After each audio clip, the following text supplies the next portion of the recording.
करवीर तालुक्यातील गडमुडशिंगी गावची लोकसंख्या सुमारे 25 ते 30,000 इतकी आहे. गडमुडशिंगी ग्रामपंचायतीत कार्यरत असणारे तत्कालीन ग्रामविकास अधिकारी संदीप धनवडे यांची 29 मे रोजी अचानक तडकाफडकी बदली करण्यात आली. त्यानंतर आजतागायत ग्रामविकास अधिकाऱ्यांची नियुक्ती करण्यात आलेली नाही.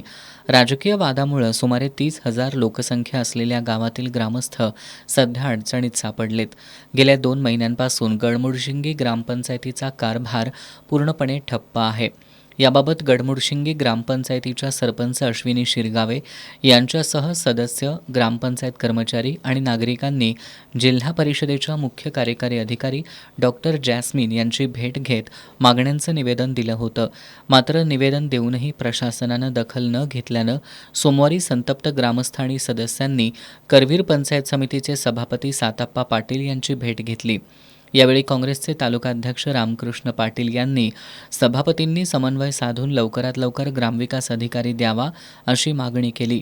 ग्रामपंचायत सदस्य सुदर्शन पाटील यांनी जिल्हा परिषद उपाध्यक्ष तानाजी पाटील यांनी सूडबुद्धीचं राजकारण करून गावाला वेठीस धरू नये. तानाजी पाटील यांच्या सूचनेवरून ग्रामविकास अधिकारी धनवडे यांची बदली करण्यात आली असून उपाध्यक्षांच्या सांगण्यावरूनच नवीन ग्रामविकास अधिकारी नेमले जात नसल्याचा आरोपही सुदर्शन पाटील यांनी केला.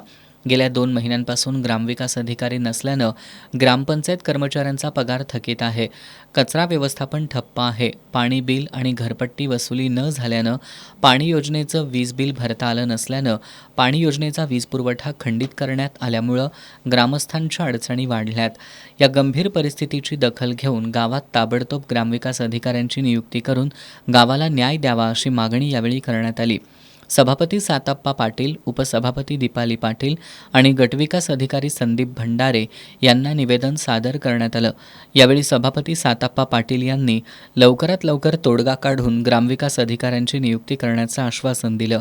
यावेळी पंचायत समिती सदस्य संदीप पाटील, अनिल म्हेत्रे, शिल्पा हजारे, अनिता कांबळे, रवी पाटील, अरविंद शिरगावे, माजी पंचायत समिती सदस्य सचिन पाटील, विनोद सोनुले, मयूर सोनुले, लखन माळी, उत्तम पाटील, संतोष कांबळे, बाळासाहेब कांबळे, अशोक गवळी उपस्थित होते.